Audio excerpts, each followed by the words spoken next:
दोस्तों नमस्कार, मैं पीके प्रभाकर आपका स्वागत करता हूं। दोस्तों आज मैं आपको वेक्टर का सब्ट्रैक्शन पढ़ाऊंगा। इसके पहले कि मैं वेक्टर का एडिशन यानी वेक्टर का जोड़ पढ़ाया था, आज आप देखें वेक्टर का सब्ट्रैक्शन।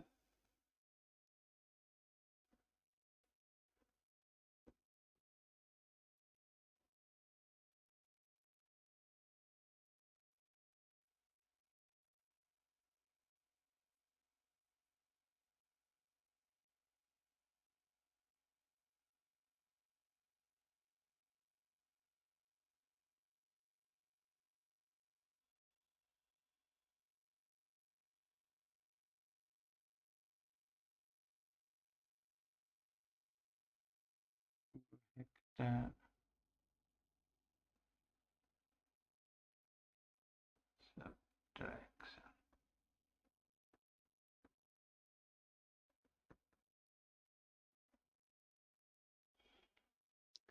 दोस्तों, वेक्टर का केवल जोड़ और घटाव होता है। Vector can be added and subtracted only. It can not be multiplied, it can not be divide. Vector का न तो गुना होता है न तो भाग होता है। आप सोचे, वेक्टर का एक डायरेक्शन होता है। अगर वेक्टर ए का डायरेक्शन ड्यू ईस्ट है, वेक्टर बी का डायरेक्शन ड्यू नॉर्थ है, तो ईस्ट में नॉर्थ से गुना होगा तो क्या मिलेगा? एब्सर्ड रिजल्ट होगा। या ईस्ट में नॉर्थ से भाग देंगे तो क्या होगा? कुछ नहीं होगा। तो इस प्रकार वेक्टर का न तो गुना होता है न तो भाग होता है। Vector can be added and subtracted only. हाँ, वेक्टर का डॉट प्रोडक्ट होता है, वेक्टर का क्रॉस प्रोडक्ट होता है, जो कि गुना नहीं है। वो हम डॉट में और क्रॉस में आपको प्रूफ करके बताएंगे, बजाबता मैथमेटिकल प्रूफ आपको देंगे। तो बंधु, वेक्टर का केवल जोड़ और घटाव होता है। और हमने आपको बार बार कहा है, वेक्टर ही पूरे फिजिक्स का ट्रैक्टर है। आपका जितना वेक्टर स्ट्रांग होगा उतना ही फिजिक्स स्ट्रांग होगा। मैंने ही कहा है कि vector is the salt of the physics. बिना साल्ट के, बिना नमक के सारा भोजन आपका स्वाधीन हो जाएगा। उसी प्रकार बिना वेक्टर के पूरा फिजिक्स आपका स्वाधीन हो जाएगा। तो बंधु देखें, vector subtraction.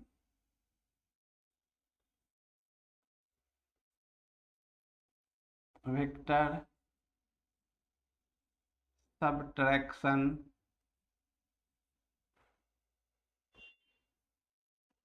Of A and B is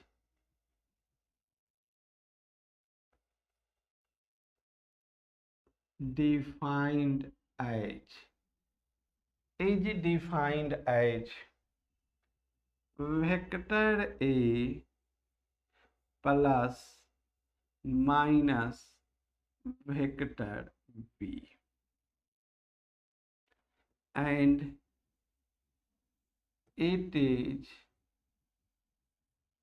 also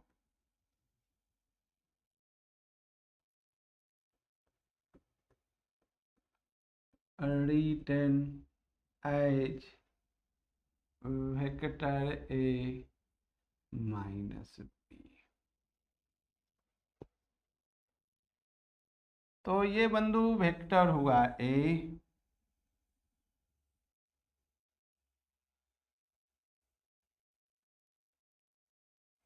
ये हुआ वेक्टर बी। मैंने आपसे कहा था दो वेक्टर को हमेशा टेकन इन ऑर्डर लेंगे। तो यह वेक्टर ए है, यह वेक्टर बी है। वेक्टर ए का यह टेल है, वेक्टर ए का यह हेड है, बी का टेल है, बी का हेड है। तो वेक्टर, दो वेक्टर्स हमेशा टेकन इन ऑर्डर लेंगे, इसे कभी ना भूलेंगे। साथ ही साथ ये हो गया आपका माइनस वेक्टर बी। मैंने आपसे बताया था how will you measure the angle between two vectors? तो वेक्टर ए के पॉजिटिव डायरेक्शन से वेक्टर बी पर हम जाएंगे थ्रू स्मॉलर एंगल। देखो बंधु, दो वेक्टर तो टेकन ऑर्डर रहेगा ही, और arrow indicates the positive direction of A vector. तो इस एरो को हम आगे की ओर बढ़ाएंगे और वेक्टर ए के पॉजिटिव डायरेक्शन से वेक्टर बी पर जाएंगे। यही दो वेक्टर के बीच का एंगल हुआ। अब हमें निकालना है vector A plus minus vector B. तो ये ट्रायंगल लॉ के लिए ये ओ है, ये ए है और ये बी है। तो हम इसे लिख सकते हैं vector A plus minus vector B, plus minus तो प्लस माइनस माइनस हो जाएगा। इसे मैं कह रहा हूं वेक्टर सी। तो बंधु, मैंने बेसिक क्लास में आपको प्रूफ करके बताया है कोसाइन लॉ और साइन लॉ। वह वेक्टर का बेसिक है, उसे कभी नहीं भूलना। तो ये अल्फा है, तो वर्टिकली अपोजिट एंगल जो होगा ये भी अल्फा होगा।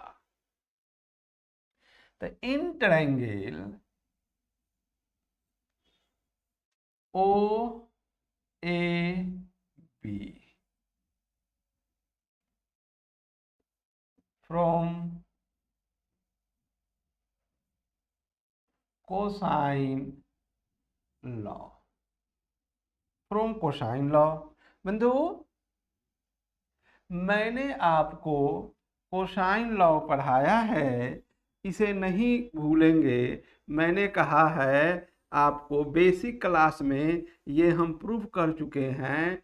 पहले आप लोग अगर इस वीडियो से देखने से पहले मेरा कोसाइन लॉ और साइन लॉ का वीडियो जरूर देखें, तभी यह वीडियो का आप आनंद ले पाएंगे, आप इंजॉय उठा पाएंगे।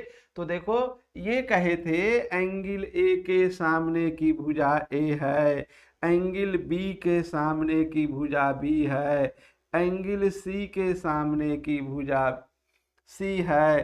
तो कॉस बी हमने आपको प्रूफ करके बताया था, अगल बगल की भुजा का होल स्क्वायर यानी ए स्क्वायर प्लस सी स्क्वायर माइनस सामने वाले भुजा का होल स्क्वायर डिवाइडेड बाय 2 गुने अगल बगल की भुजा। ये मैंने कोसाइन लॉ में प्रूफ करके बताया है।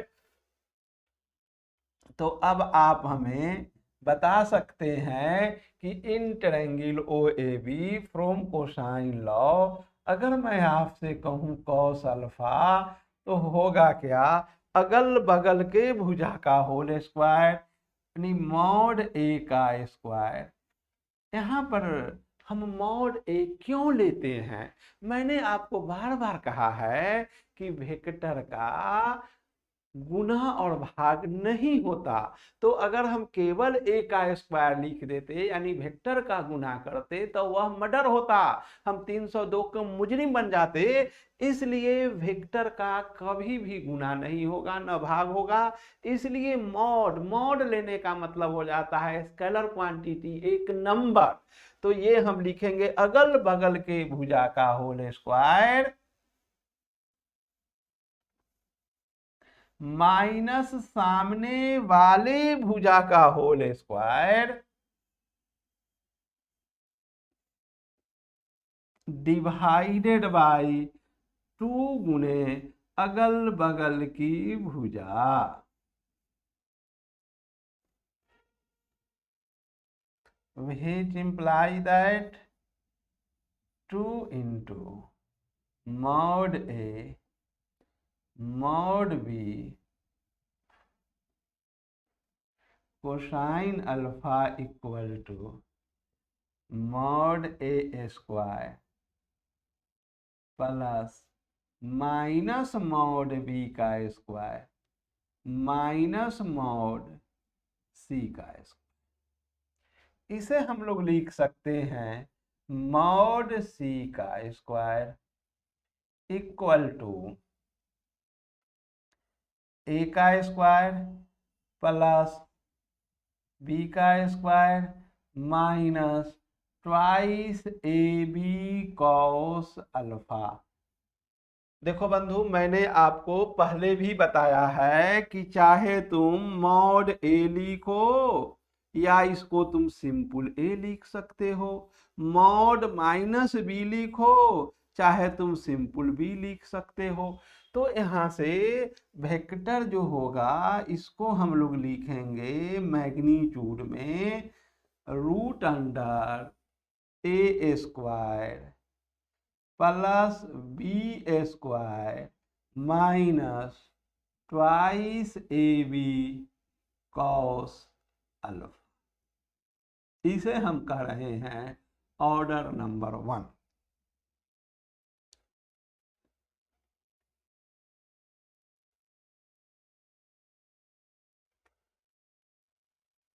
Equation 1 can be written as equation 1 can be written as mod c equal to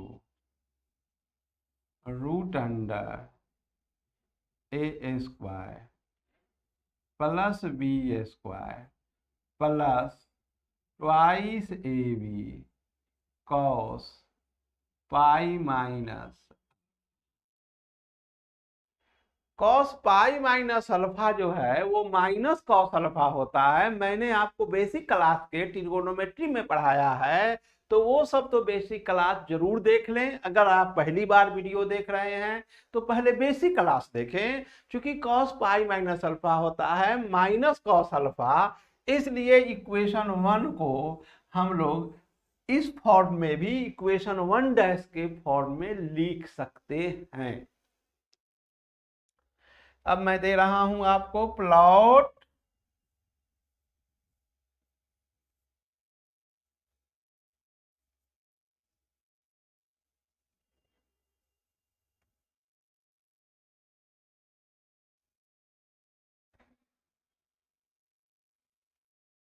plot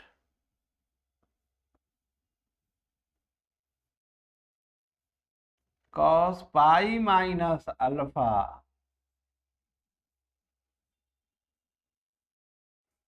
against alpha. मैं अब आपको कॉस पाई माइनस अल्फा का अल्फा के अगेंस्ट ग्राफ बता रहा हूं, जरा इसे देख लें। यहां पर हम लोग लिखेंगे अल्फा, यहां लिखेंगे cos pi minus alpha, alpha होगा 0, अल्फा को लिखेंगे पाई बाई 2, अल्फा को लिखेंगे पाई, अल्फा को लिखेंगे 3 पाई बाई 2 और लिखेंगे 2 पाई। ये सब हम बेसिक क्लास में बहुत डिटेल से पढ़ाए हैं। अल्फा के जगह 0 लेंगे बंधु तो कॉस पाई का वैल्यू -1 होता है। पाई बाई 2 लेंगे तो pi minus pi by 2 pi by 2 होगा। कॉस पाई बाई 2 का वैल्यू 0 होता है। पाई लेंगे पाई माइनस पाई 0 होगा। कॉस 0 का वैल्यू 1 होता है। कॉस 3 पाई बाई 2 लेंगे तो ये सेकेंड क्वाड्रेंट में हो जाएगा। कॉस पाई माइनस थीटा होता है माइनस कॉस थीटा, तो ये हो जाएगा माइनस कॉस 3 पाई बाई 2 जो कि 0 होगा। और अगर कॉस 2 पाई लेंगे तो cos 2 pi minus 2 pi minus pi होगा। कॉस माइनस थीटा बराबर कॉस थीटा होता है, तो वो कॉस पाई हो जाएगा। और कॉस पाई का वैल्यू जो है वो होता है -1। अब मैं आपको ग्राफ खींच के बता रहा हूं, बहुत ही सिंपल ग्राफ है। अल्फा है, कॉस पाई माइनस अल्फा है,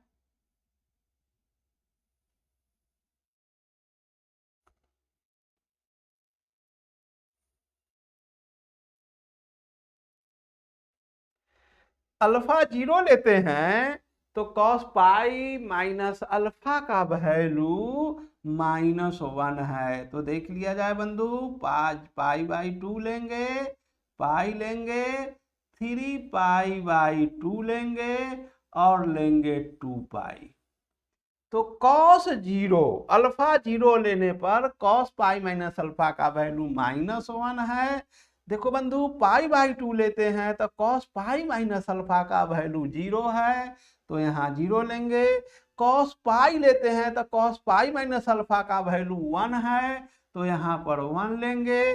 3 पाई/2 लेते हैं तो वैल्यू 0 है और 2 पाई पर वैल्यू पुनः -1 है, और इसे फ्री हैंडेड मिलाएंगे, स्केल का सहारा नहीं लेंगे, नहीं तो यह स्ट्रेट लाइन हो जाएगा, इसलिए इसे फ्री हैंडेड हम लोग मिलाएंगे। देखिए ये फ्री हैंडेड हुआ।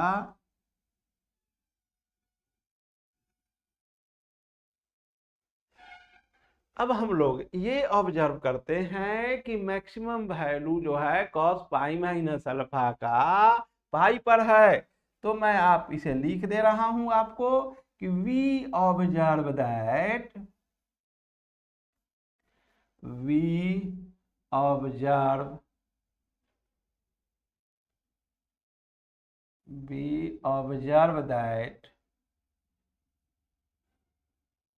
the maximum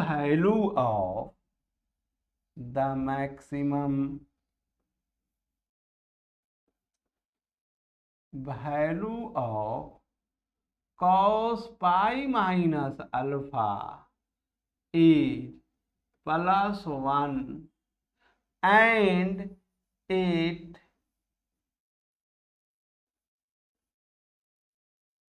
corresponds to alpha equal to pi. देखो बंधु, अल्फा इक्वल टू पाई पर कॉस पाई माइनस अल्फा का मैक्सिमम वैल्यू +1 है, इससे तो ऊपर जा ही नहीं सकता। We also observe that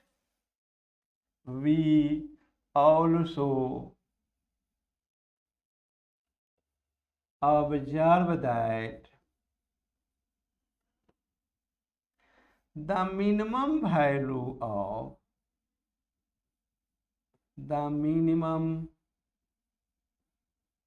value of cos pi minus alpha is -1 and it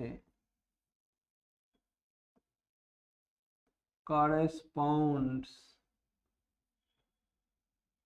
to alpha equal to, देखिए 0 पर मिनिमम वैल्यू है या फिर 2 पाई पर मिनिमम वैल्यू है, अल्फा इक्वल टू 0 और 2 पाई। तो बंधु, कॉस पाई माइनस अल्फा का मैक्सिमम वैल्यू 1 होता है जो पाई पर है, मिनिमम वैल्यू -1 होता है जो 0 या 2 पाई पर है। तो बंधु मान लो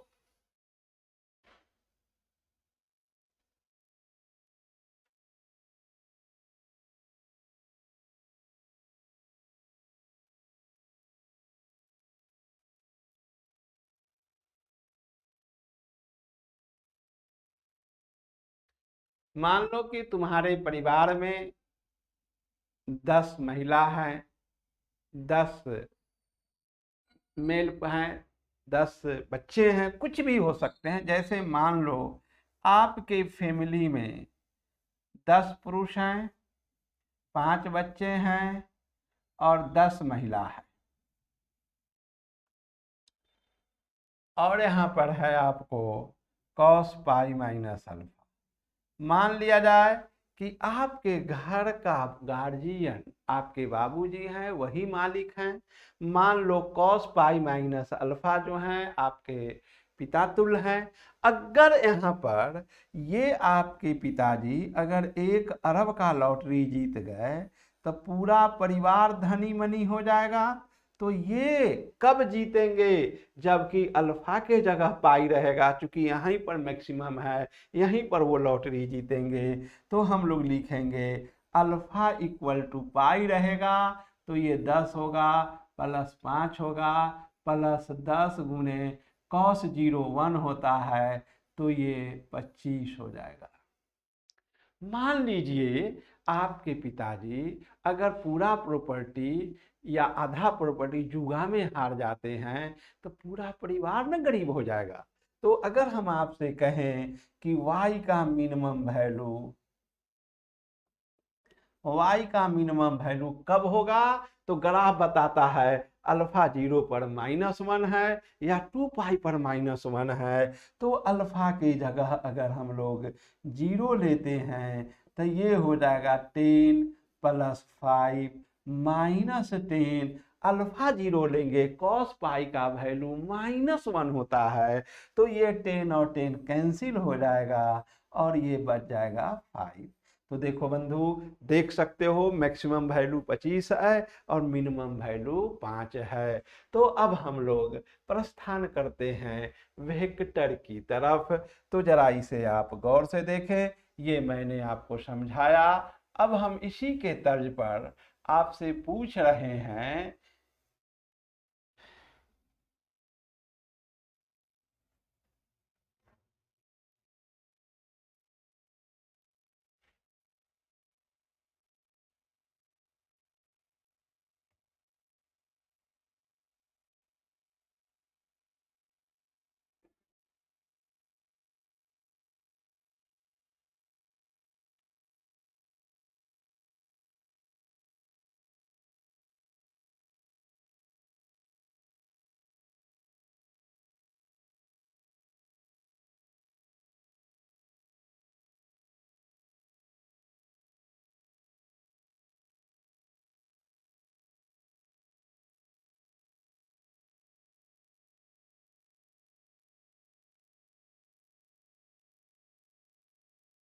अगर मैं कहूं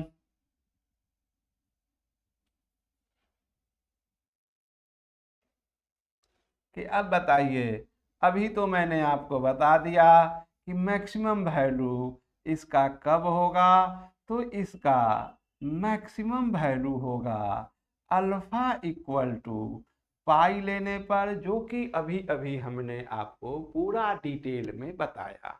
तो अल्फा इक्वल टू पाई लेंगे तो ये हो जाएगा root under A square plus B square plus twice A B cos alpha के जगह पाई लेंगे तो पाई माइनस पाई 0 हो जाएगा। कॉस 0 का वैल्यू 1 होता है, तो इसे हम लोग लिख सकते हैं रूट अंडर ए प्लस बी का होल स्क्वायर, जो कि हो जाएगा ए प्लस बी। अगर हम आपसे कहें कि इसका मिनिमम वैल्यू निकालिए,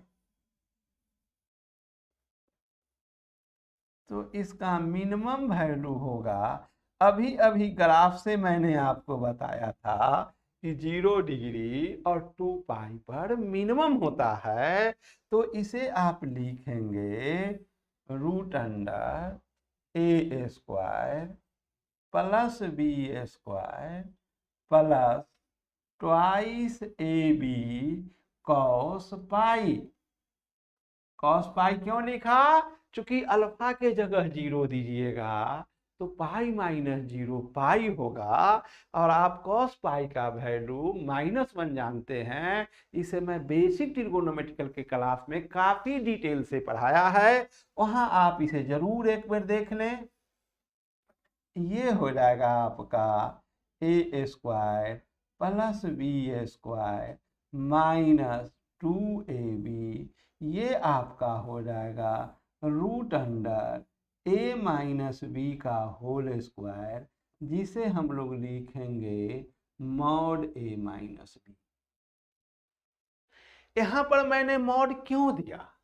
इसलिए मॉड दिया कि वेक्टर का मैग्नीट्यूड कभी निगेटिव नहीं होता है। अगर बी ए से बड़ा होता तो वह निगेटिव हो जाता, लेकिन हमको मैग्नीट्यूड लिखना है तो वह निगेटिव भी होगा, तो मॉड दे दिए हैं ताकि वह पॉजिटिव हो जाए। तो मैं इसे कह रहा हूं ऑर्डर नंबर 2 और इसे कहूंगा order number 3।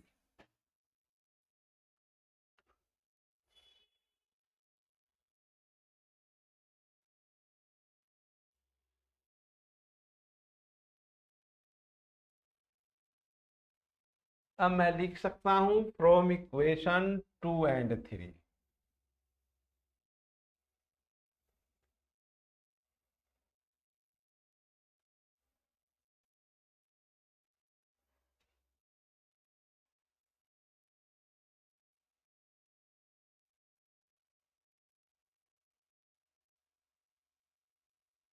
From equation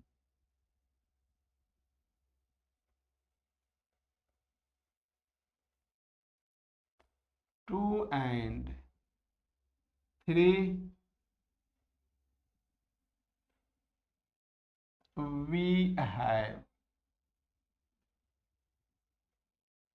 we have magnitude of C less than equal to A plus B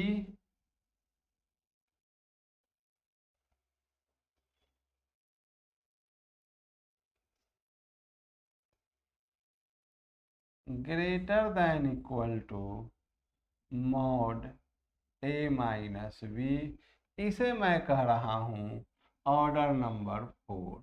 तो वेक्टर सी जो है ए माइनस बी का maximum value A plus B होगा, minimum value A minus B होगा। Now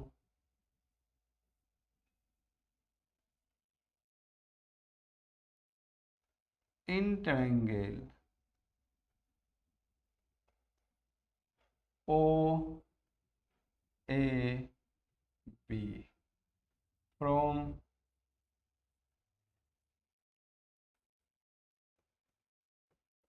sine law.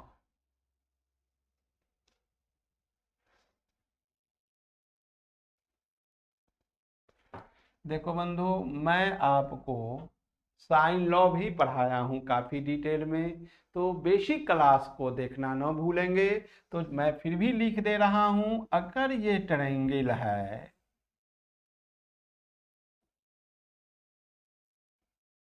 A B और सी, angle A के सामने की भुजा को ए कह रहे हैं, एंगल बी के सामने के भुजा को बी कह रहे हैं, एंगल सी के सामने के भुजा को सी कह रहे हैं। तो साइन लॉ में मैंने बताया है sine A by A equal to sine B by B equal to sign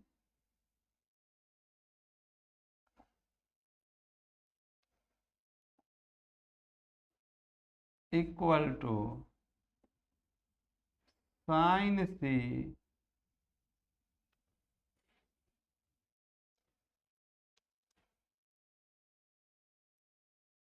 sign C by C.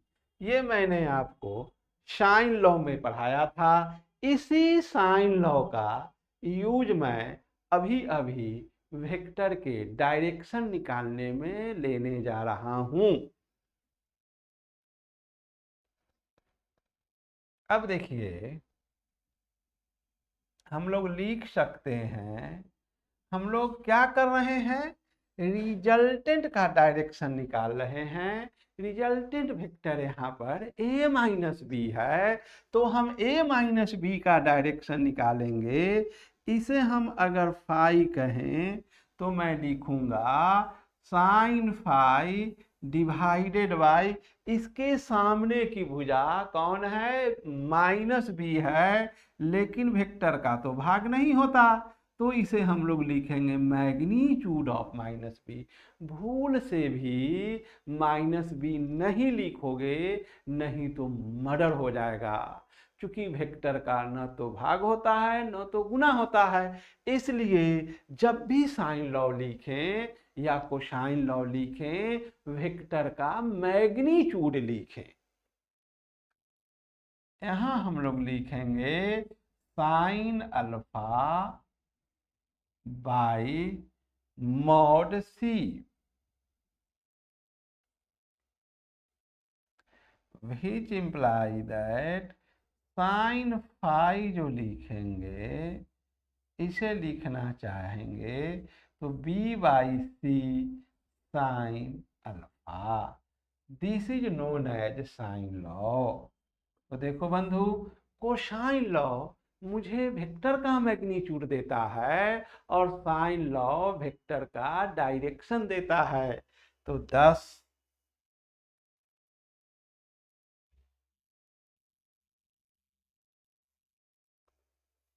Cosine law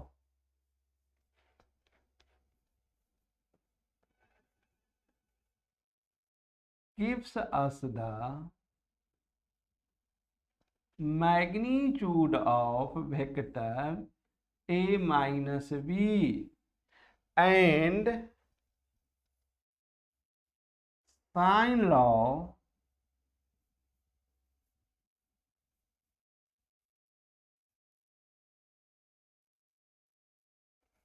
gives us the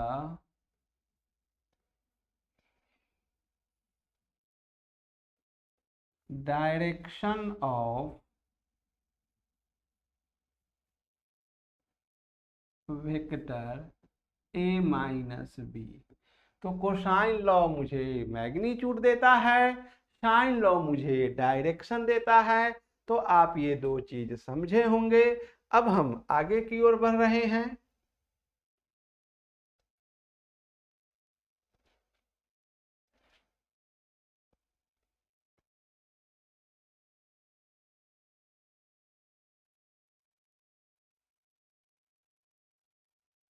ये वेक्टर ए है,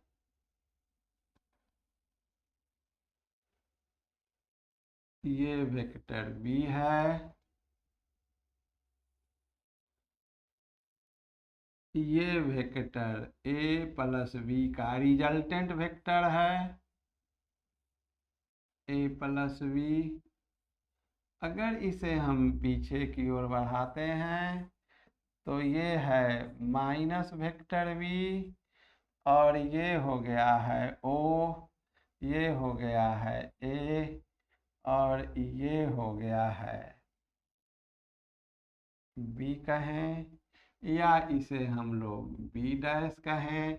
alpha is always measured from positive direction of any vector to the positive direction of other vector through the smaller angle between them।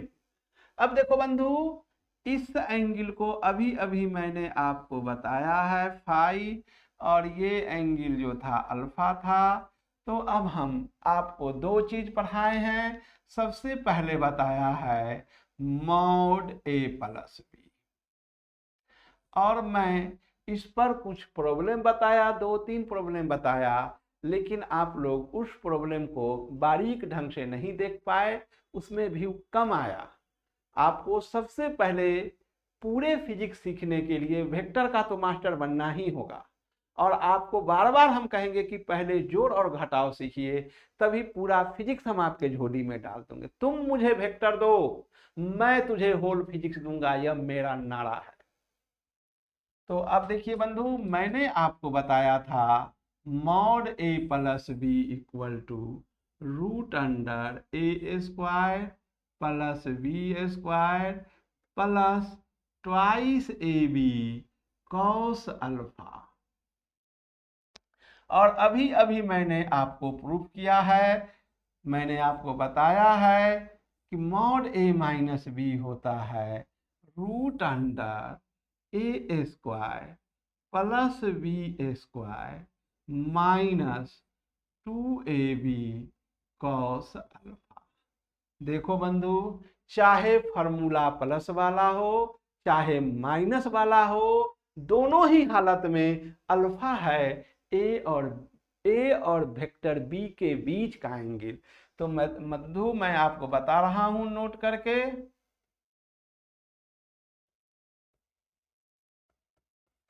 Alpha is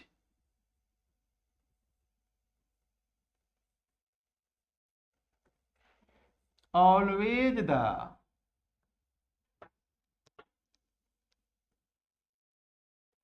angle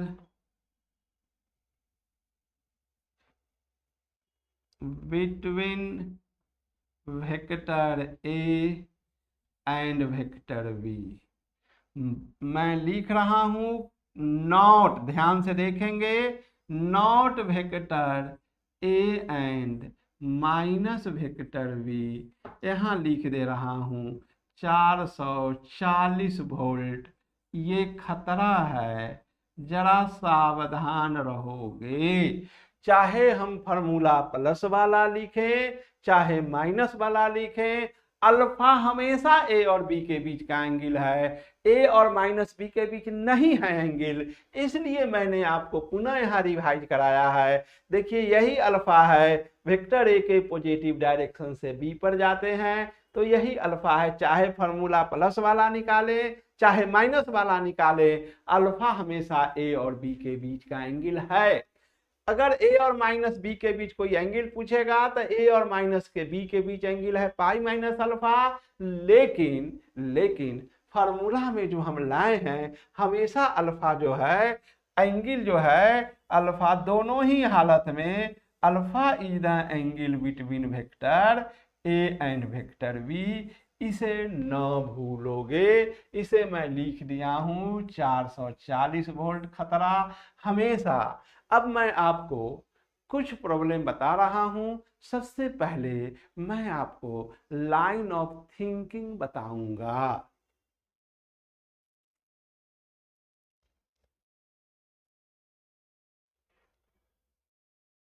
line of thinking,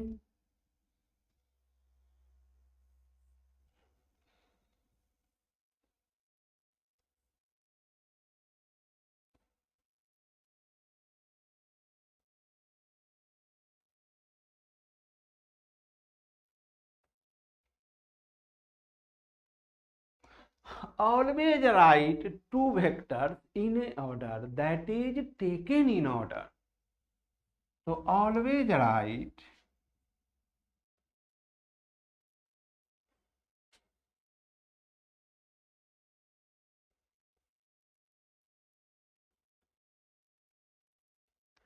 two vectors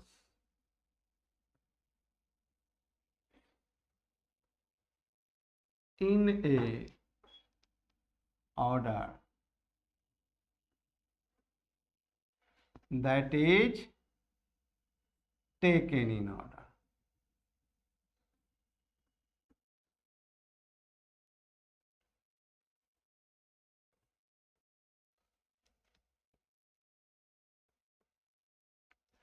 Carefully observe the angle between vectors a and b। अभी भी कह रहा हूं a and b, not a and minus b।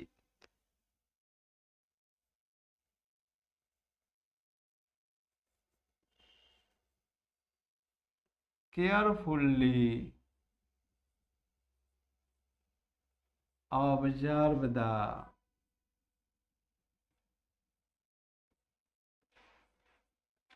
angle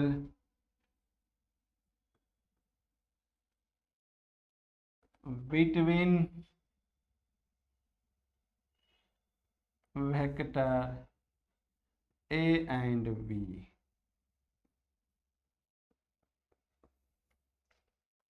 तीसरा point important है, use the formula.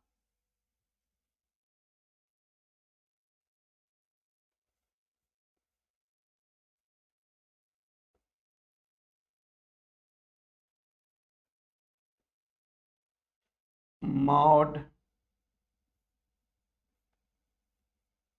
a minus B equal to root under A square plus B square minus twice A B cos alpha. देखो बंधु, बार बार तो कह रहा हूं alpha हमेशा vector A और बी के बीच का एंगल है।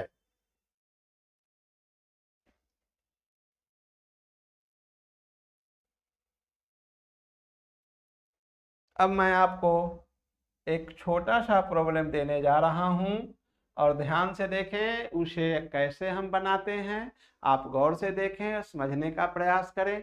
तो पॉइंट पहला प्रॉब्लम दे रहा हूं, if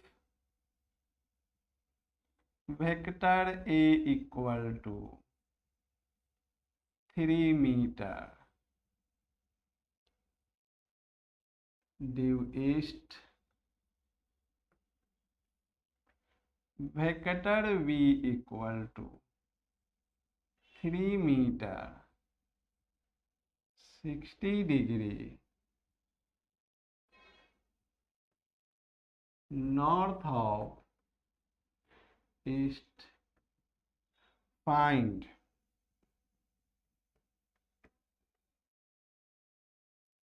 angle between vectors a and b,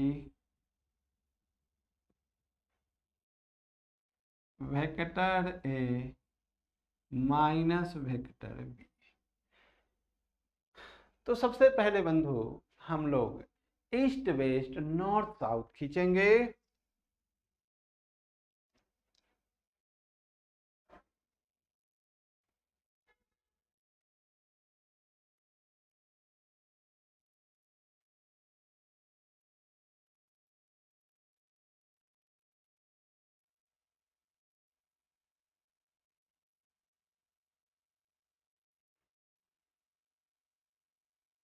north है साउथ। तो सबसे पहले हम वेक्टर ए को लिखेंगे जो कि है 3 मीटर ड्यू ईस्ट। तो ये वेक्टर है 3 मीटर ड्यू ईस्ट। हमने आपको बताया था कि वेक्टर का इंपॉर्टेंट हेड होता है, तो हेड पर ही आप नॉर्थ ईस्ट खींच लेंगे, नॉर्थ साउथ खींच लेंगे। तो देखिए यहाँ हेड है, हेड पर ही हम साउथ और नॉर्थ खींचेंगे। देखो बंधु, दो वेक्टर्स को टेकन इन ऑर्डर लिया जाता है, तो मेरा कलम तुम्हारा कलम कहाँ रहेगा? वेक्टर ए के हेड पर। तो देखो यही हेड है। अब ध्यान कहाँ रहेगा? वेक्टर बी पर। तो वेक्टर बी का इंपॉर्टेंट कौन होता है? ऑफ के बाद। तो ईस्ट से ही नॉर्थ की ओर 60 डिग्री, तो इंपॉर्टेंट है तुम्हारा ईस्ट। तो बताओ, हेड पर कलम रखेंगे और किधर जाएंगे? ईस्ट की ओर। ईस्ट के बाद किधर जाएंगे? नॉर्थ की ओर। कै डिग्री जाएंगे? 60 डिग्री। तो ये जो है यही है वेक्टर बी, और वेक्टर ए के पॉजिटिव डायरेक्शन से वेक्टर बी पर गए, तो ए और बी के बीच एंगल हुआ 60 डिग्री। अगर कोई पूछता कि अब हमको निकालना है वेक्टर ए माइनस बी, तो इसी को बी को हम पीछे की ओर बढ़ाएंगे, तो ये हो गया है माइनस बी। फिर से देखो, इसी को हम लोगों ने पीछे की ओर बढ़ाया है, ये हो गया vector A minus B equal to C. देखो, वेक्टर ए माइनस बी निकालना है। अब अगर हम फार्मूले का इस्तेमाल करते हैं,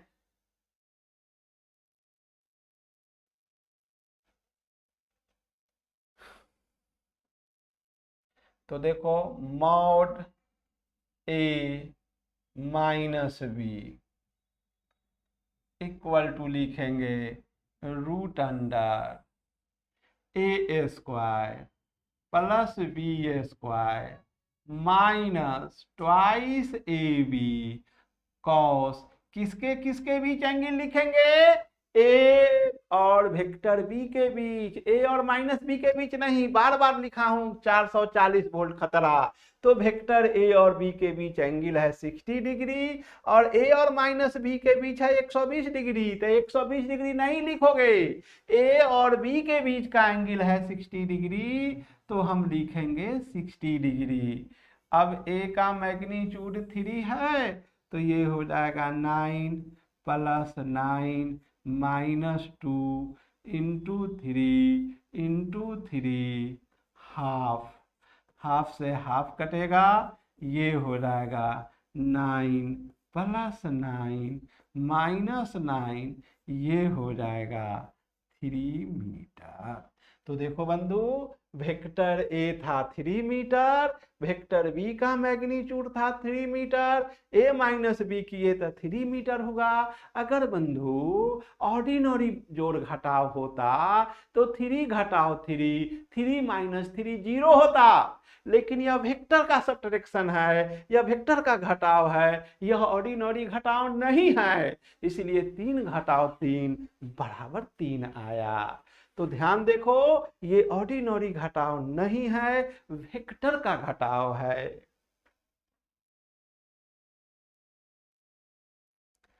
अब इसे मैं कहूंगा फाई, ये एंगल है 60 डिग्री।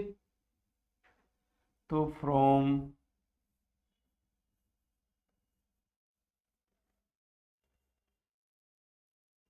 साइन लॉ,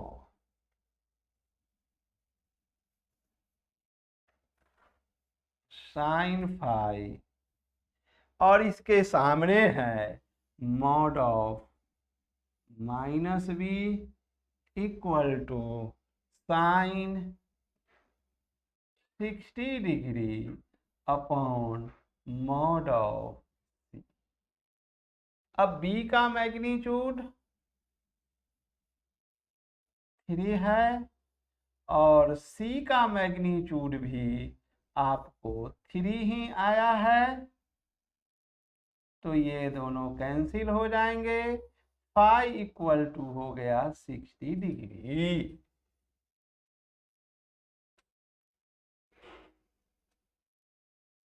तब मैं आपको वेक्टर ए माइनस बी लिखना सिखा रहा हूं। तो सबसे पहले मैग्नीट्यूड लिखेंगे, वो आया है 3 मीटर, कॉमा, कॉमा के बाद डायरेक्शन देंगे, किसका डायरेक्शन, इसका ए माइनस बी का, तो ये है 60 डिग्री। कहां से शुरू हुआ है, ईस्ट से शुरू हुआ है, तो इंपॉर्टेंट ऑफ के बाद होता है, तो 60 degree south of, 60 degree south of east. तो बंधु, मैंने आज आपको वेक्टर का घटाव सिखाया है। अगले क्लास में मैं आपको इस पर डिटेल से प्रॉब्लम बताऊंगा। तो बंधु, अगर आपको मेरा वीडियो पसंद पड़ रहा है तो इसे लाइक और सब्सक्राइब करना न भूले। मैं जान रहा हूं कि आपको तो पसंद पड़ ही रहा है, फिर भी आप लाइक और सब्सक्राइब क्यों नहीं करते? जरूर लाइक और सब्सक्राइब करें, और कम से कम एक दोस्त के पास तो इसे आप शेयर कर ही सकते हो। तो आज का क्लास इतना ही रहेगा। Thank you very much.